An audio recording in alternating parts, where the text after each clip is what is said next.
हाय viewers, आज मैं आपको शरतचंद्र चट्टोपाध्याय द्वारा लिखी गई कहानी दत्ता सुनाऊंगी। तो चलिए शुरू करते हैं। ये कहानी बंगाली कन्या है। 18-19 वर्ष पार हो गए हैं लेकिन विवाह नहीं हुआ। खुल्लम खुल्ला जूते मुझे पहनती है।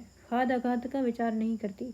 आधी निंदा गांव वाले एकांत में करने लगे और एक एक कर दो दो करके जमींदार का नजराना लेकर आने लगे। 5-6 दिन के बाद एक दिन सवेरे जब विजया चाय पीकर नीचे की बैठक के कमरे में विलास बाबू के साथ जमीन जायदाद के संबंध में बातचीत कर रही थी, एक नौकर ने आकर कहा, एक सज्जन मिलना चाहते हैं। विजया ने कहा, यहीं लेवा लाओ। इधर कुछ दिनों से प्रजा के छोटे बड़े लोग नजराना लेकर जब तब आते रहते थे, इसलिए उसने कोई विचार नहीं किया। लेकिन जैसे ही नौकर के पीछे आने वाले सज्जन पर नजर पड़ी, विजया विस्मित हो गई। उसकी उम्र अनुमान से 24-25 वर्ष की होगी। लंबा डील डॉल, लेकिन उस हिसाब से हिष्टपुष्ट नहीं। दुबला पतला, रंग गोरा था। दाढ़ी मूछें बनी हुई थी। पैरों में चट्टियाँ थीं। बदन पर कुर्ता नहीं था। एक मोटी चादर थी जिसके झरोके से जनेऊ के धागे दिखाई दे रहे थे। साधारण नमस्कार करके वह एक कुर्सी खींचकर बैठ गया। इसके पहले जो कोई भला आदमी मिलने आया है, नजराने का रुपया हाथ में लेकर आया है, लेकिन उस व्यक्ति के आचरण से तो रत्ती भर संकोच नहीं है। उसके आने से केवल विजया को ही नहीं आश्चर्य हुआ, विलास बाबू भी कम विस्मित नहीं हुए। दूसरे गांव में रहने पर भी विलास उस ओर के सभी लोगों को पहचानता था।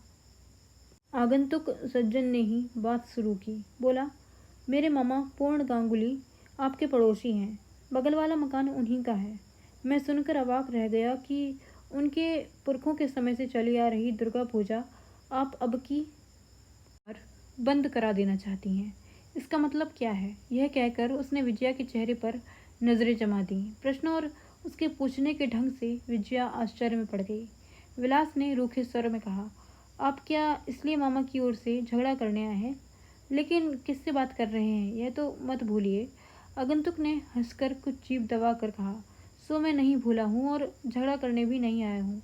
मुझे इस बात पर विश्वास नहीं हुआ था, इसलिए अच्छी तरह जान लेने के लिए आया हूँ।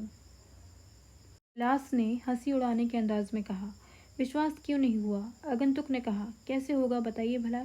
अकारण अपने पड़ोसी के धार्मिक विश्वास पर आघात कीजिएगा, इस बात पर विश्वास न होना ही तो स्वाभाविक है।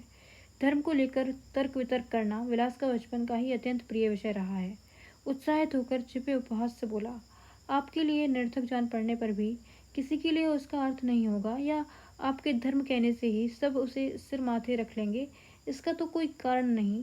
मूर्ति पूजा हमारे लिए धर्म नहीं है और उसे बंद करना हम अन्याय नहीं मानते। आगंतुक ने गहरे आश्चर्य से विजया की ओर देखकर पूछा, तब क्या आप भी यही कहती हैं? उसके आश्चर्य से विजया को चोट पहुंची, लेकिन उसे छिपाकर सहज स्वर में बोली, मुझसे क्या आप इसके विरुद्ध विचार सुनने की आशा से आए हैं? विलास ने गर्व से हंसकर कहा, ऐसा ही जान पड़ता है, लेकिन यह तो विदेशी आदमी है, संभव है आपके विषय में कुछ भी नहीं जानते हों। आगंतुक ने पल भर चुपचाप विजया की मुंह की ओर एकटक देखकर कहा, विदेशी ना होने पर भी मैं इस गांव का आदमी नहीं हूँ, यह बात सच है। तो भी मुझे आपसे ऐसी आशा नहीं थी। मूर्ति पूजा की बात आपके मुंह से नहीं निकली। फिर भी सरकार निराकार का झगड़ा मैं नहीं उठाऊंगा। आप लोग ब्रह्म समाजी हैं, मैं जानता हूँ, लेकिन गांव में यही तो एक पूजा है। पूरे वर्ष गांववासी इन 3 दिनों की आशा से बाट जोहते बैठे रहते हैं। गांव आपका है, प्रजा आपके बेटा बेटी के समान है। यही आशा तो सब करते हैं कि आपके आने के साथ गांव का आनंद उत्सव 100 गुना बढ़ जाएगा, लेकिन ऐसा ना करके आनंद की हत्या करके इतना बड़ा दुख दुखी प्रजा के सिर पर लाद दीजिएगा, यह विश्वास कर लेना क्या सहज है? मैं तो विश्वास नहीं कर सकता। विजया अचानक उत्तर न दे सकी। दुखी प्रजा के नाम से उसका कोमल मन पीड़ा से भर उठा। पल भर खामोशी छाई रही। फिर विलास बाबू विजया के शब्दहीन और स्नेह से आर्द्र चेहरे की ओर देखकर मन ही मन गर्म और बेचैन होकर उपेक्षा से बोले, आपने बहुत सी बातें कही हैं। आपसे साकार निराकार पर बहस करूं, इतना समय मेरे पास भी नहीं है। वह चूल्हे में जाए। आपके मामा एक क्यों 21 मूर्तियां गढ़कर घर में बैठकर पूजा कर सकते हैं, कोई हानि नहीं। मुझे तो केवल आपत्ति है मृदंग ढोलक झालर रात दिन कानों के पास पीट पीट कर अस्वस्थ बना देने में। आगंतुक से थोड़ा हंसकर कहा, Thank you for watching.